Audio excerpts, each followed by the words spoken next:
Okay, let's get started. So my name is Jim McGrath, and I am co-chair of the NWSOFA-Indivisible Restore Our Democracy Issues team. Ed Spire will speak in a couple of minutes, but I wanted to introduce you to what NWSOFA is all about, and then we'll get on and introduce the League of Women Voters who are doing the presentation this evening.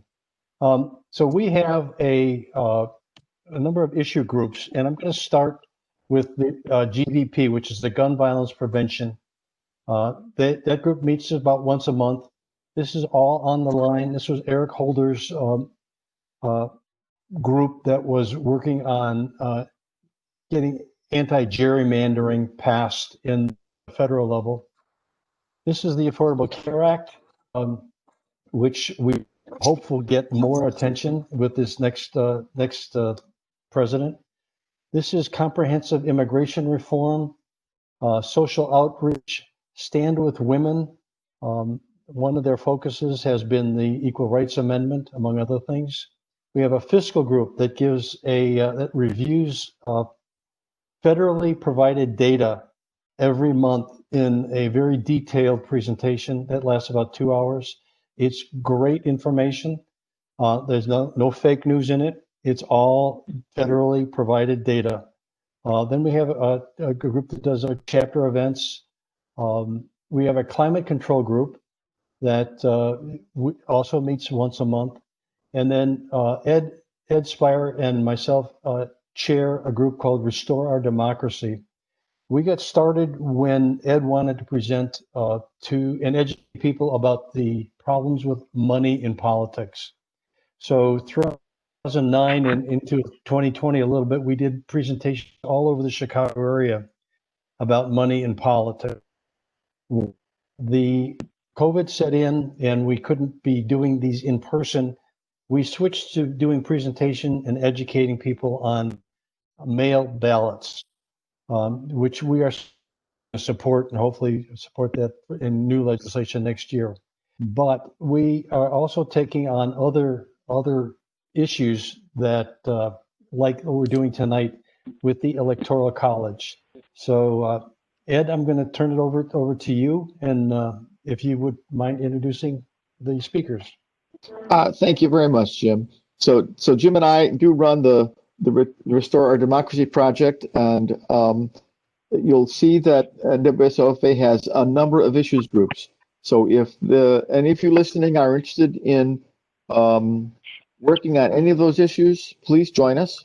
In fact, if you have some other area of interest that you would wish to pursue, we're happy to support people who want to open a new interest group. Jim and I opened this group recently, and we've been very happy with the support that NWSOFA gives us. So saying that, let me introduce our speakers tonight. Our speakers tonight are from the League of Women Voters. And I will say that the League of Women Voters doesn't necessarily have to be all women. I was so impressed with some of the presentations I've seen from the League that I myself joined. So both men and women are welcome. I'm happy to support them with my financial support and whatever talents I can bring. But tonight we have two other members of the League. We have Dr. Eileen Michael, who's going to do the presentation, and her assistant Peggy Pisarek, who's going to handle questions in the chat. So if you have questions during the presentation, please type them into the chat, and we will get to them at the end. We do not want to take we don't want to take questions during the presentation. So Dr. Michael has been active in the League of Women Voters since her retirement from the University of Texas in Rio Grande Valley 8 years ago. She's a Chicago native. She taught at many area schools during her long career as an educator, including Northern Illinois University and the University of Chicago Lab School.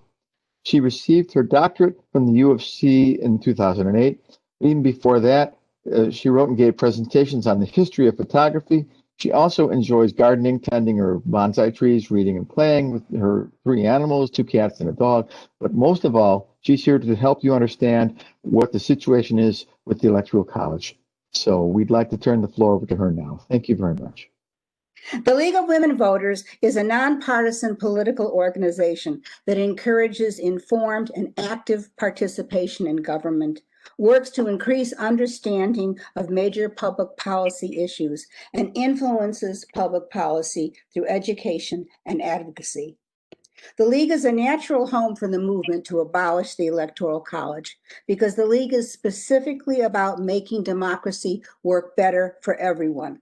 The League is proudly nonpartisan, which means it can work to improve our democracy without partisan rancor and can help unite people around a common purpose. It has national reach and a trusted voice, as well as over 500 local leagues across the nation that are comprised of citizens like us working to improve our democracy.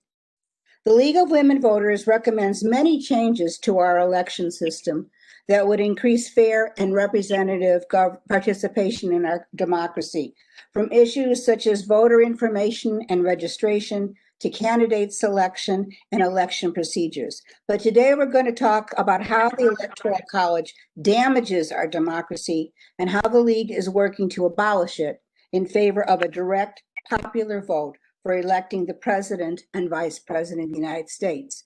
The League adopted this position in 1970 and most recently updated it in 2010. First, let's talk about where the Electoral College comes from. Why did the framers of the Constitution create it?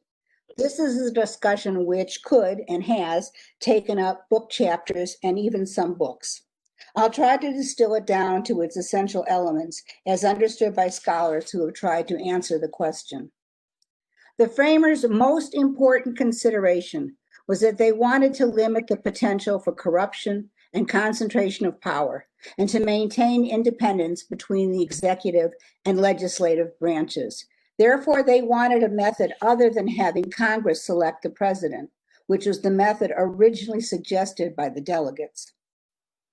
So why not just elect a president directly by the people?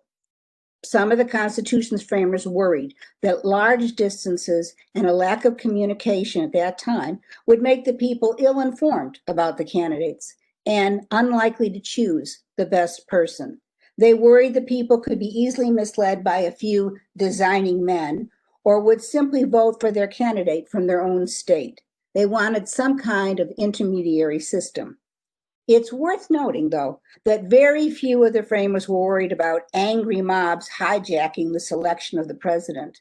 The worries were much more about how a vast population spread over a large country would be able to make an informed choice. There was some element of the ongoing tension between northern and southern states as well. Slaveholding states did not want direct election because they wanted their enslaved people to count as 3/5 of a person in determining the number of electors the state received. Remember that this was the arithmetic used to determine their numbers in the House of Representatives, so having the elector system artificially boosted the voting representation of slaveholding states, just as in Congress. Whereas a direct popular vote would include only the number of people who could vote. And at that time, of course, that did not include enslaved people. In fact, evidence suggests that there was a lot of discussion, confusion, and changing of minds during the process of figuring out this election system. It was one of the last issues discussed at the exhausting, long, hot, contentious convention. And fatigue and impatience may well have played a role in its adoption. It had broad but unenthusiastic support and seemed like the best they could do at the time. It was the second choice of many, but the first choice of few, with little idea about how it would play out in reality. Most of the framers did intend for the selection of the president to be based on the popular wishes of the citizenry, with the electoral system an intermediary system intended to bridge the difficulties of distance and communication. James Madison considered the elector system to be the next best thing to direct selection, saying that the president is indirectly derived from the choice of the people.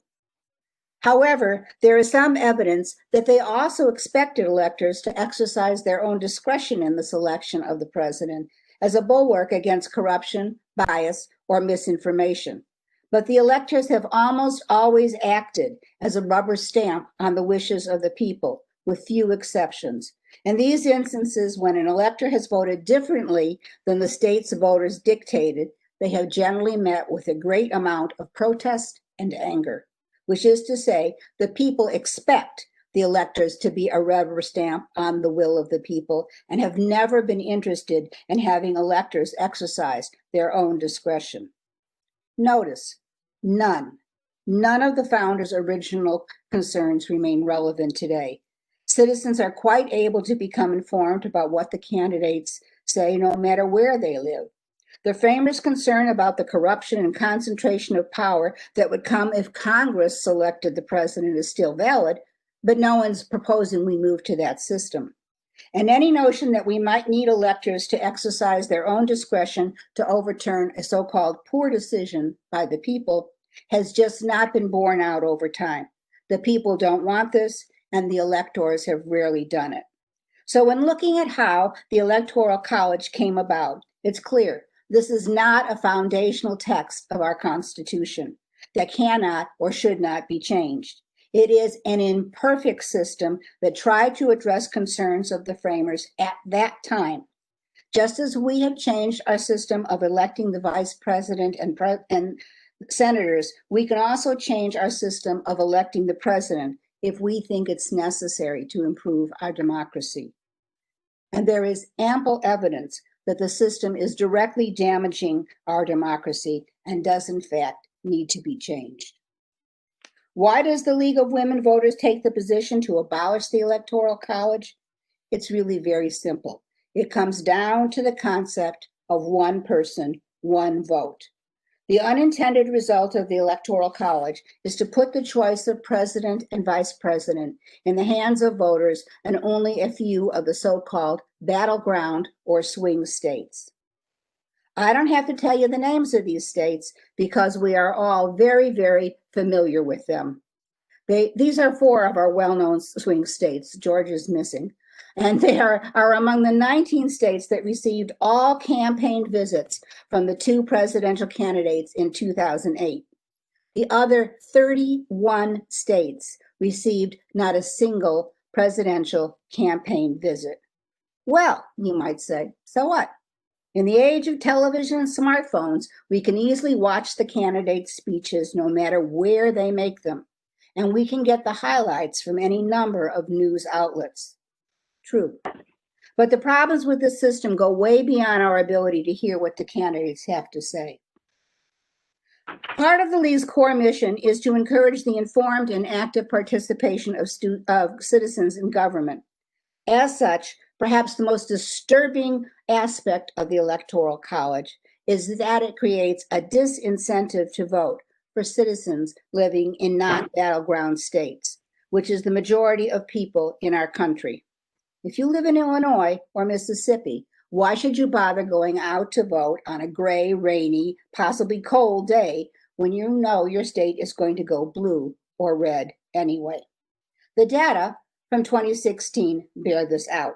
In this graph, you can see that the percentage of eligible voters who cast a vote for president was significantly lower in non-swing states compared to swing states. The Electoral College decreases participation in our democracy, and this is bad for democracy. And this focus on swing states carries over into public policy. For example, a study of trade policy found that industries employing large numbers of voters in swing states were more likely to receive trade-related protection from the federal government compared to industries concentrated in non-swing states. One can ask what other policy decisions might be influenced by whether the affected states are swing states.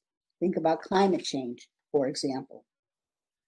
Another significant negative effect of the Electoral College system is that it polarizes our electorate and exaggerates our sense of being a divided nation, a nation of red versus blue.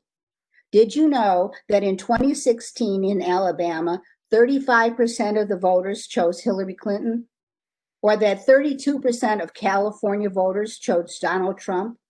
That's a lot of people, not a fringe minority, but a significant portion of the population of those states. And these are two solidly red or blue states. What about Colorado, where 43% of voters went for Trump, or Georgia, where 46% went for Clinton? It doesn't matter.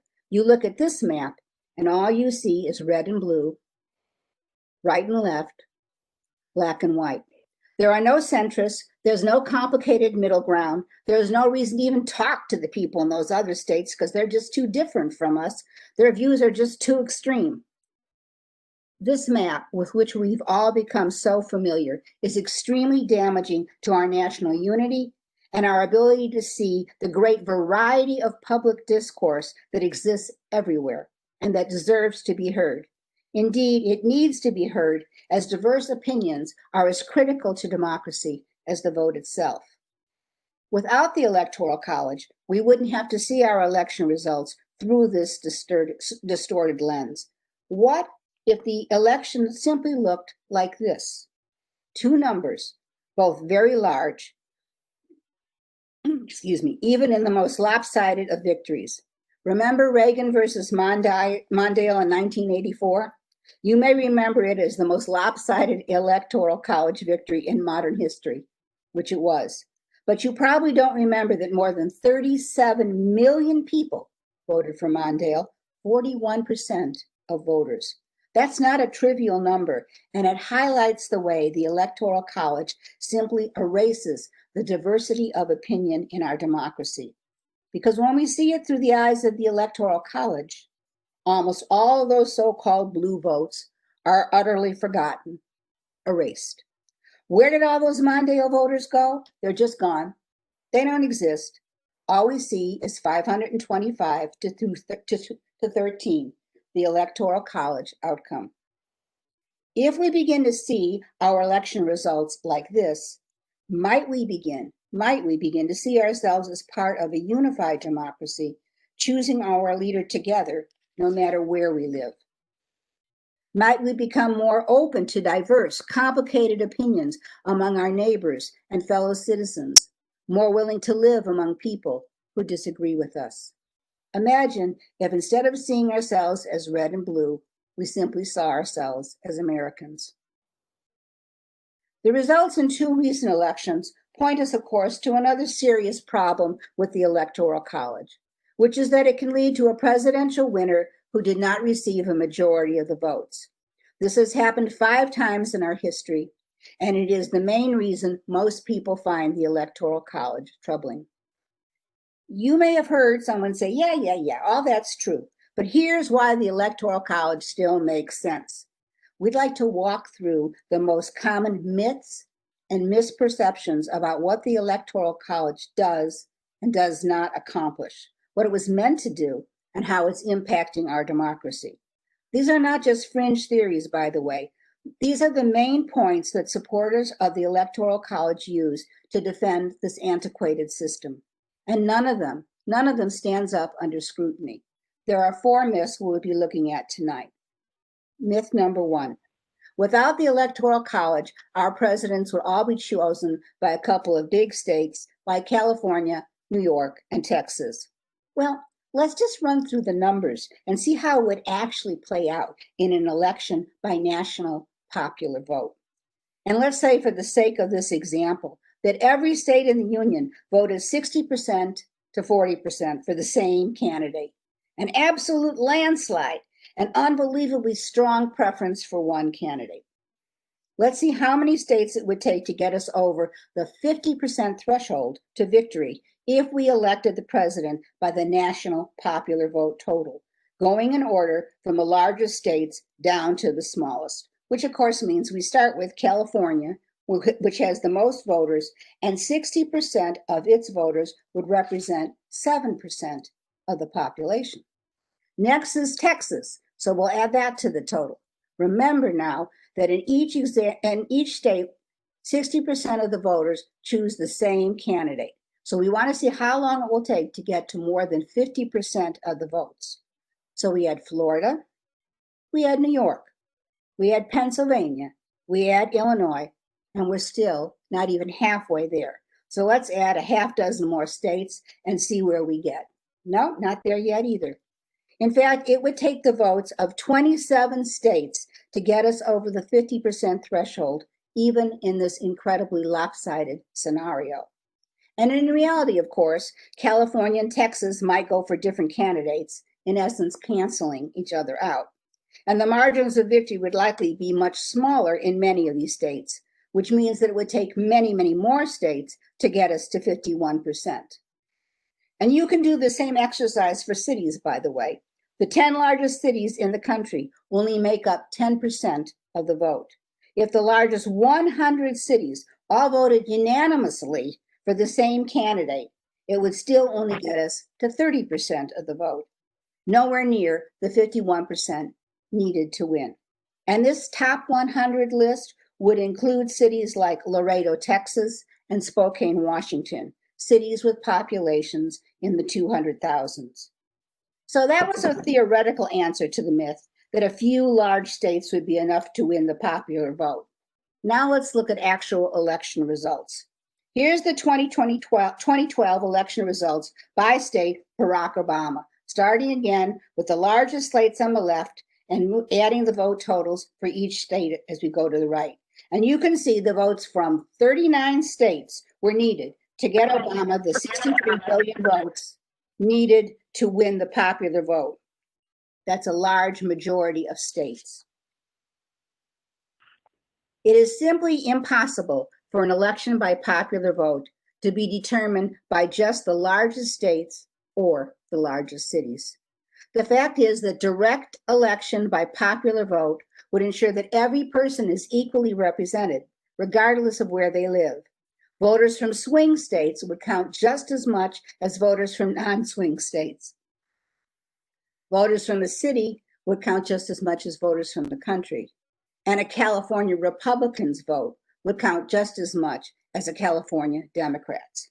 So let's look specifically at California, where the presidential vote is split just as it is in all states. 32% of California voters went for Donald Trump in 2016. Once the states were totaled, all 4.5 million of those votes disappeared, erased. Why should only a portion of a state's votes count in choosing the president of all the people? In a national vote system, popular vote system, these votes would be added to the national total along with the votes from all other states, regardless of who got the most in each state, and regardless of whether that state is big or small. The fact is that we would no longer be electing by state, but by person. So a California voter would get no more say in our presidential election than a voter from Mississippi, Rhode Island, Kansas, or any other state. This is what the framers intended when they unanimously agreed with James Madison's statement that, quote, the president is to act for the people, not the states.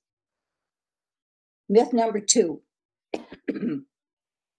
Smaller, less populated states need the protection of the Electoral College to ensure their interests are represented by the president. The fact is that there is no coherent small state or large state interest that needs protecting. All of our states have diverse interests. The concerns of a farmer are likely to be very different from those of a computer programmer. But that's true whether they live in New Hampshire, Nebraska, or any other small state. Small states represent a great diversity of economic interests, and they share many of these interests with large states. For example, agriculture. Most farmers live in states with large populations, such as Texas, Florida, California, and Illinois, and they share economic interests with farmers from smaller states all over the country. The great political battles of American history have not been fought between large states and small states, but between opposing ideologies or economic interests. There is no coherent small state interest that needs protecting by the Electoral College. The representatives of small states do not vote as a bloc in Congress, and their citizens do not vote as a bloc for president. Numbers from the 2016 election show this emphatically. The smallest 1/3 of states, those with fewer than 6 electoral votes, did not all go for the same candidate. In fact, they were exactly split, with 8 going for Clinton and 8 going for Trump. Small states do not vote as a bloc, and they do not benefit from the Electoral College. In fact, small states are routinely ignored by presidential candidates under the current system, both as candidates and as presidents. And as I mentioned earlier, swing states are the ones that receive the vast majority of attention from candidates, and swing state interests are more heavily reflected in our laws and policies than are the interests of small states, large states, red states, and blue states, especially in election years. So there is no basis for the myth that smaller, less populated states need the protection of the Electoral College to ensure their interests are represented by the president. And in fact, the Electoral College actually diminishes the rightful expression of the residents of larger states.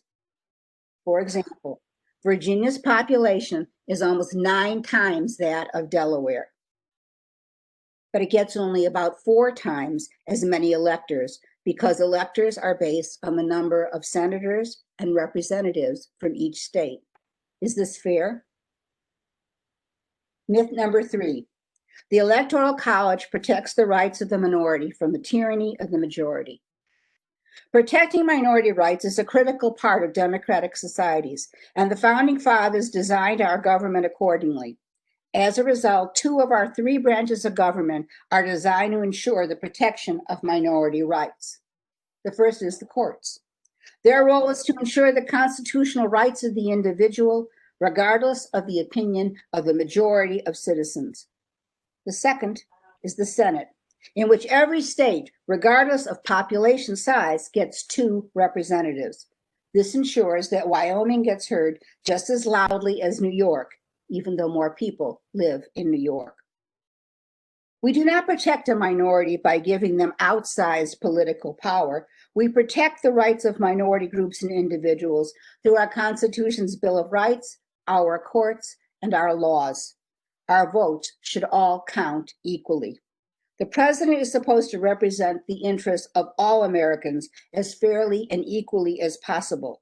This means 1 person, 1 vote. Myth number 4, abolishing the Electoral College will mostly benefit Democratic candidates. Modern analysis show that in 1960, Richard Nixon actually won the popular vote by about 48,000 votes over John Kennedy. This is the Electoral College map for the 2004 election, where George Bush won over John Kerry with 3 million more popular votes. But if John Kerry had received only 60,000 more votes in Ohio, he would have won the Electoral College and thus the election, even though Bush would still have had nearly 3 million more votes. And on a more personal level, what about the Republican voter in so-called blue Vermont or the Democratic voter in so-called red Kansas? Neither of these voters feels that their vote for president counts. This is a disincentive for them to vote, and it's bad for democracy. The system can and has affected both parties.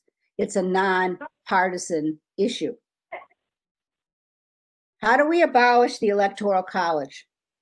The League of Women Voters supports a constitutional amendment that will replace the Electoral College with direct election of the president. In theory, it's quite simple. Congress passes an amendment by 2/3 majority in both houses, and then 3/4 of the states, or 38 states, ratify it. Now, getting to a constitutional amendment will nevertheless take time. It's not going to happen this year. The League of Women Voters is currently focusing on what we're doing today, which is starting discussions about where the Electoral College comes from and how it's bad for our democracy. And perhaps more importantly, we want people to understand that passing a constitutional amendment is possible and can happen. Many of us probably think that ratifying new amendments is a thing of the past, something for a bygone era of political unity, a point anachronism. But here's a timeline showing the dates that all amendments after the Bill of Rights were ratified. You can see that our history includes flurries of constitutional activity punctuated by long periods of inactivity. There was a period of 60 years between the first two clumps, then another gap of 43.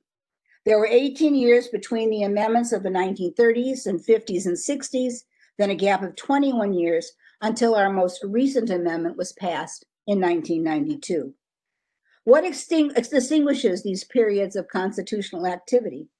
They tended to be periods of great national political activity, where citizens were feeling that our democracy was in crisis, where the demand for change across our society was persistent and loud. There was the period after the Civil War, the progressive era at the turn of the last century, and the civil rights era in the 50s and 60s. We are now in the middle of another period of political activity, of demand for change. Only time will tell, but the level of activity we are seeing now and the genuine concerns about the resilience of our democracy are remarkable. In fact, we may be on the verge of adding a 28th Amendment to the Constitution. The Equal Rights Amendment was passed by Congress in 1972, and as of 3 years ago, needed only 3 more states to ratify it in order to become part of our Constitution. In 2017, Nevada ratified it. In 2018, Illinois, and in January of this year, Virginia ratified it.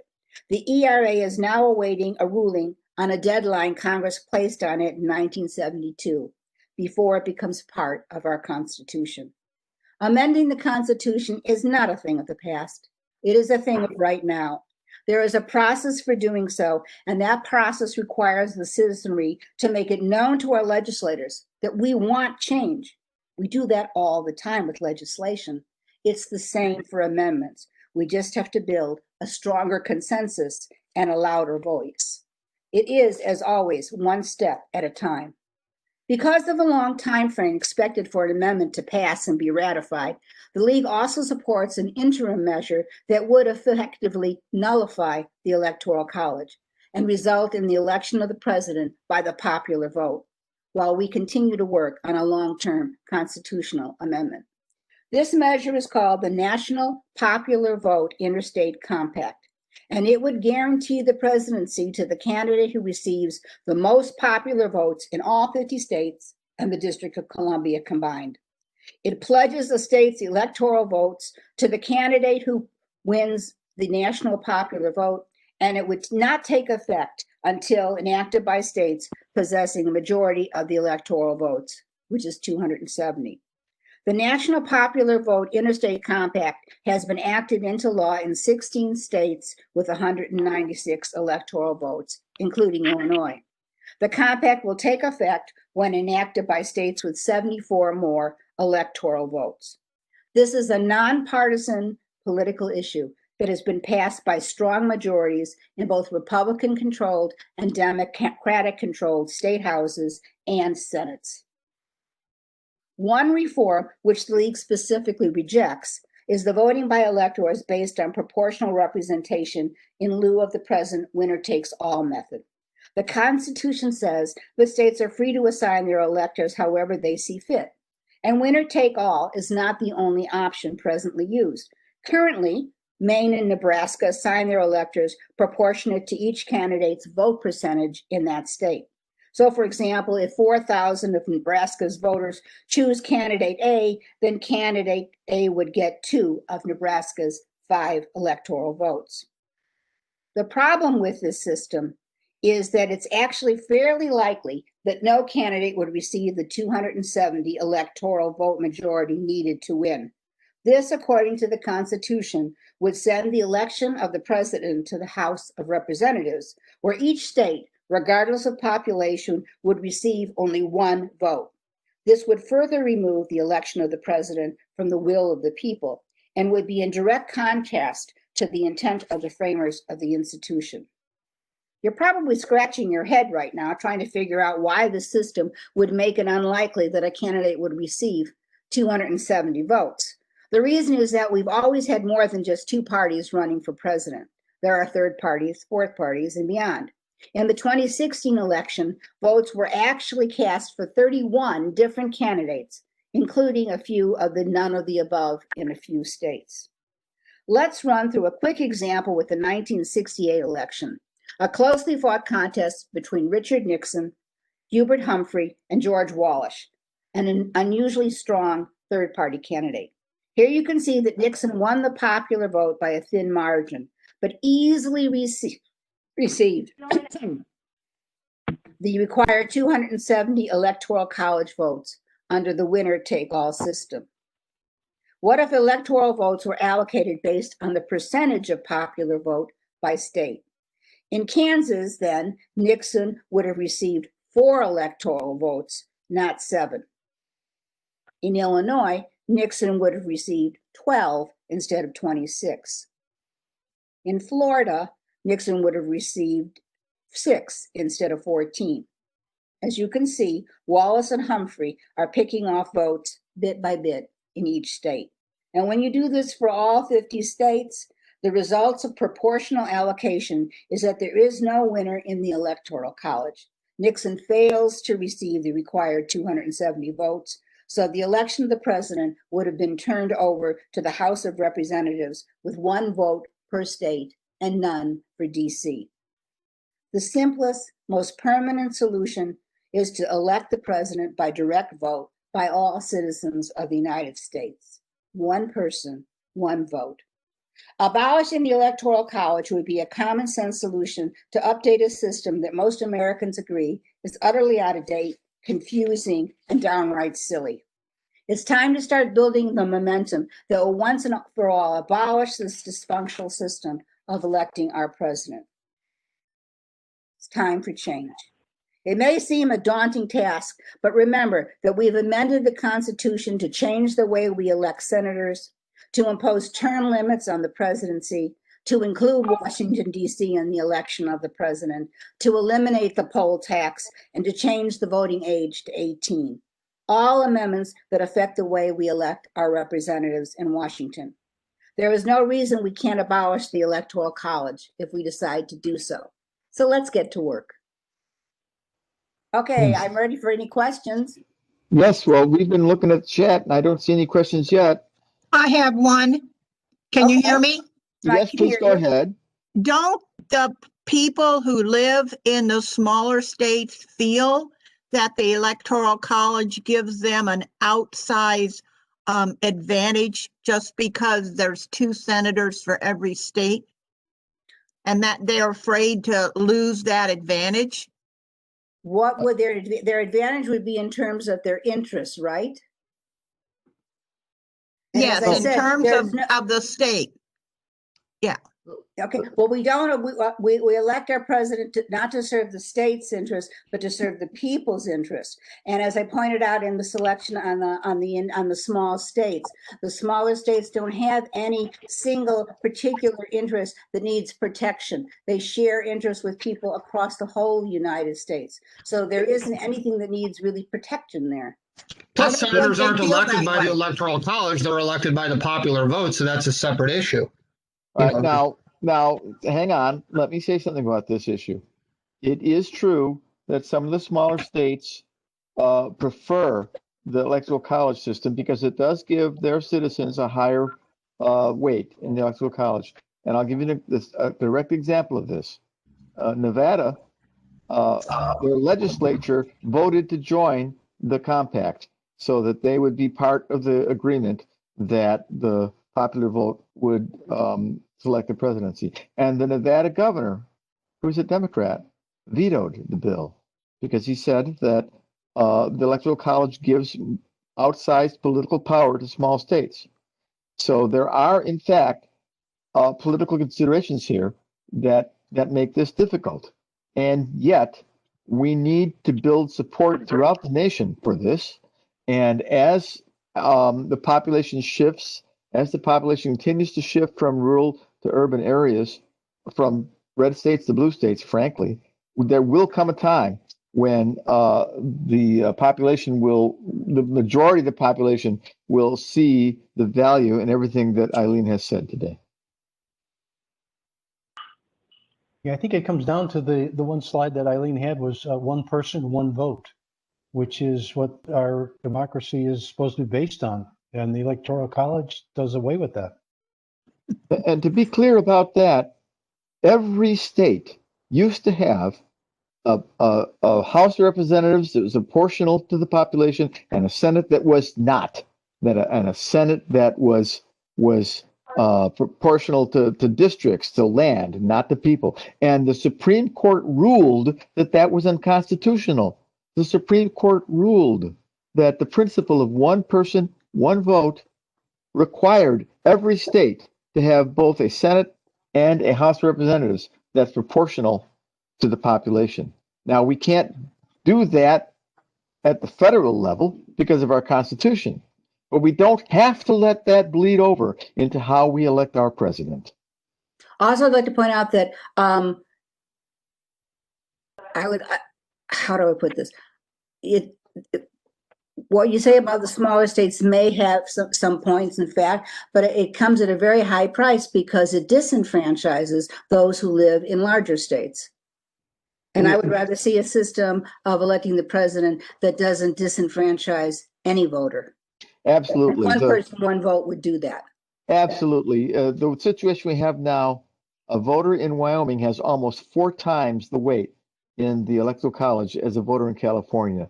And there's no rational way to support that. The only way you can support that is if you're on the winning side of that and you say, I want to have that advantage. So that's not a rational justification of this system. Who says it needs to be rational? But that's how they feel. They don't want to lose that advantage. They're Right. not being rational, right? Well, they're being rational because they're being partisan. From a partisan Right. perspective, it's That's completely right. rational. Let's That's go right. back. If there are rules in Actually, place that if I could add advantage one you, other you're thing. rational to support them. If I could add one other thing, I mentioned that there were some states that had already passed the National Popular Vote Compact, and including among those states are states like Delaware, Connecticut, and Rhode Island, which I would certainly think qualify as small states. Yes. And they've already passed the National Popular Vote Interstate Compact, which is a mouthful to say. Eileen, is there a movement, a group supporting the national popular vote that's trying to persuade the states that haven't signed in onto this? Are you talking about the compact? Yeah. The national, yeah. There are the league of the league is purport. I can't think of the yes, the league is. And there are other groups as well. Thank you. I know some up in 10th Dems. There's somebody up in 10th Dems that is very strong advocate. I just can't think of his name. But yeah, I think didn't the league adopt the NPVIC back in 2010 just as an intermediary because because the thing is with the NPVIC is that states can adopt it and then they can rescind their adoption of it, so we don't feel that is the best way. But that's a personal matter. Not right. That is a personal matter. I mean, but it's not a permanent way because of that foible. Any other questions? There is a question about, what does the league intend to lead a public awareness campaign on its own or with allies? I think the league would love having allies. Just contact us. Well, we are leading a public awareness campaign right now. That's why this presentation is occurring. And the league in Illinois has made this presentation repeatedly, and we're happy to present it to anyone who's interested in helping us with this. I also would like to add that our this presentation and the slideshow are available online to anyone who would like to look at it. You just have to look up Abolish Electoral College. Hey, Peggy, help me out here. .org.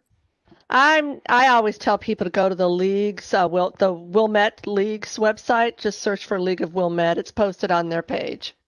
Or you can contact any of us, and we'll hook you up with these people.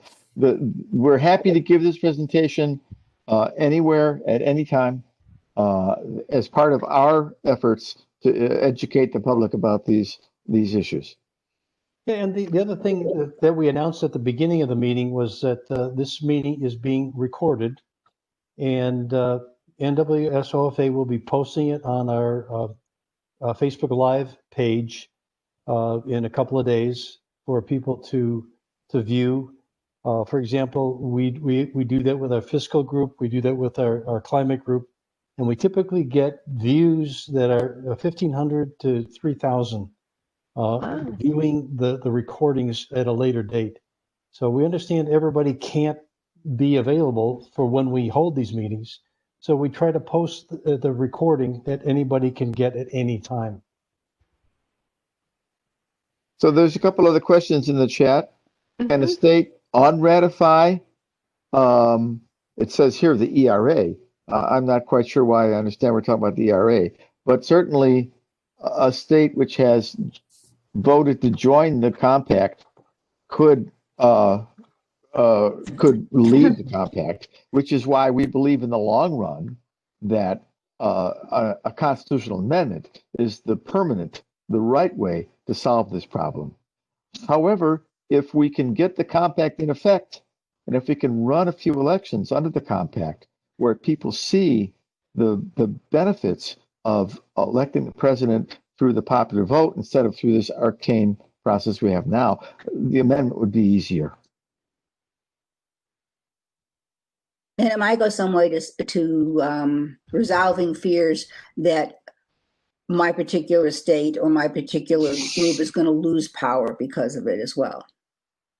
There's another question that asks, did you point out how many additional states are needed to get to the national popular vote? I think they're at 196, aren't they? They need to get to 270. So it just varies on the number of the combination, right? Yeah, I think we're about 3/4 of the states we need. My feeling is that as the population shifts continue to occur in our nation, where we continue to have more and more people move from rural settings to urban settings, that we'll find a time within, I personally think within the next decade, that the compact can come into effect. But that's just my own personal guess. That might work. Let's look in the chat, see if there's any other questions here.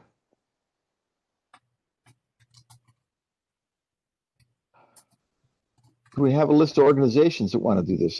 Not off the top of our heads, I'm sorry to say. There's several groups that are supporting this, but even within the league, there are groups that wish to focus more on the constitutional amendment, since they see that as a permanent solution. As far as state reps, certainly there are a lot of state reps in every state. I mean, in general, you'll find that the Democratic reps want to support this. There's a new question in the chat. As population shifts, won't the Electoral College votes shift too? And won't that make this unnecessary? Well, that's a good question. And I would need to study that carefully. The fact that every state gets at least 3 votes, no matter how small their population, makes me think that might not happen. Because as the population shrinks in some rural states, they still get 3 votes. So you And see you right also now, have you also have the problem of people in the state who didn't vote, who voted for the candidate that did not win the election would be disenfranchised again. You know, like the Yes, but- 1/3 of the Californians who voted for Donald Trump in 2016. sure, but the point is that um, right now, for example, the smallest population state is Wyoming. Their voters get almost 4 times the power in the Electoral College that the largest population state, California's voters get. I As think that, it's more than 4. no, it's not. It's about 3.8. I do the math frequently. So as the population shifts continue to occur, that gap will just increase. It'll just be that more and more the voters in the small, less popular states, because they get 3 electoral votes, no matter how small their population is, will just become more and more powerful as opposed to the voters in the larger states. So I'm not sure that this will solve itself over time. What can we do to help move this forward? I think that the most important thing we can do is to help spread the message. Help us give this presentation. Help others learn how damaging this is to our democracy, especially if you have friends and relationships in states, in the smaller rural states that have not joined. I know it's difficult to convince somebody in a smaller rural state to join this, but they need to understand. We all need to come to a complete understanding of where we are on these issues. Other comments here? Was there a slide that showed those states that had ratified the compact? No, but and Peggy can help me here. I have a list of them if you would like to hear. I think I'm missing the most recent one, Peggy. So if you'll chime in at the end and tell me the most recent one, because I have a total of 196 electoral votes. I'm not familiar with it. Okay, well, the states that I have, in addition to DC, which is one of the areas that has ratified it, the states are Washington, Oregon, California, Hawaii, New Mexico, Colorado, Illinois, Massachusetts, Maryland, New Jersey, Vermont, Rhode Island, New York, Connecticut, and Delaware. I think that the best source for information on this is the Wikipedia page on the National Popular Vote Interstate Compact. You can really see a good summary of what's going on with the compact on the Wikipedia page. So here's a question. Is this the fact that every state gets 3 votes? Is that fact a reason to not give statehood to DC or other territories? I don't know about other territories, but DC does have 3 votes. I think where Paul got confused is that they don't have, as far as I know, any representation in the House of Representatives. So that if an election were thrown to the House of Representatives to decide, all the members of DC, of the voters of DC, would be disenfranchised.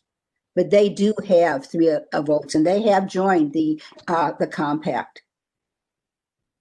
As to the additional territories, I think there's all kinds of reasons why those territories haven't been granted electoral status. And Puerto Rico doesn't have electoral representation. So are there states that currently have a bill on joining the compact in the works? You know, because you can kind of see by mapping it out in my mind that there's some pretty big states that have a lot of electoral count that could quickly add up to that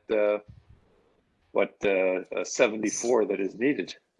I'm looking at the Wikipedia page right now, and as I see it, there are pending bills in Ohio, Pennsylvania, Virginia, South Carolina, and Texas.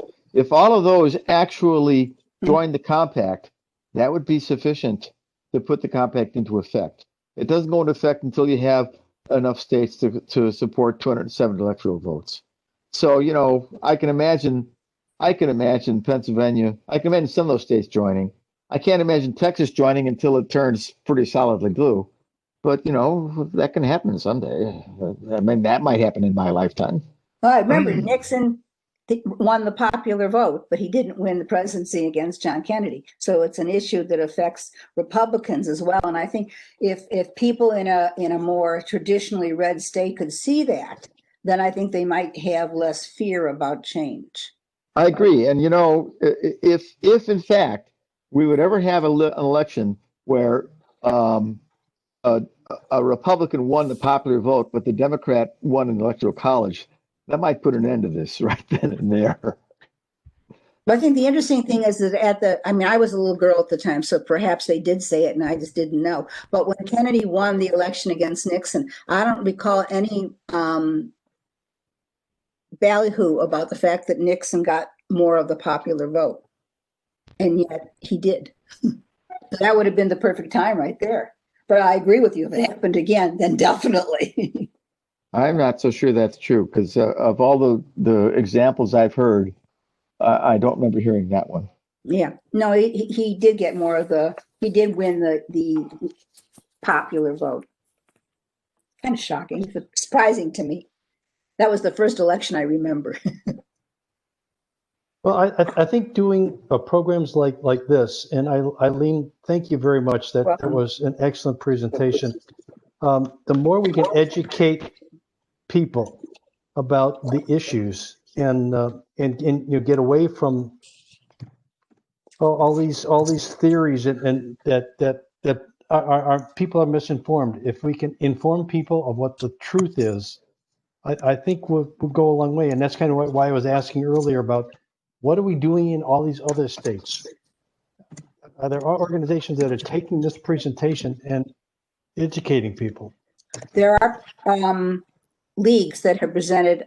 I can't think of the number of states all over. But we have done this presentation in many states throughout the United States because they've either taken it from our webpage or we've had people who have traveled there or we've presented it via Zoom to them. Sorry, it's nice to be saying webmaster, but Zoom. Does it then take a legislator to get on board, or do they have to get on board with this national popular vote? Are you talking about Illinois legislators? In any state to shift the state over to the national popular vote? Well, I'm afraid I'm not as educated on that. Maybe Ed could help us out there. I know that in Illinois, our representatives have supported the constitutional amendment, and we already have supported the National Popular Vote Compact. So that would be an interesting thing to look at other states. Ed, do you know offhand? Again, please the remind role me of representatives in getting the compact to be passed. The way the compact is passed in any state is the way any other bill is passed, which means you need to have both houses of the legislature vote for it and the governor to not veto it or to sign it. So it's just the same way, for example, the same way we pass gun violence legislation in Illinois. You just need to get political support within your state to support it and the legislature and the governor to go along with it. All right. We're a little tiny bit over time. Yeah, I appreciate it. Yeah, I think if there's no more questions, I think we can stop the recording and close out the meeting. And want to thank everybody.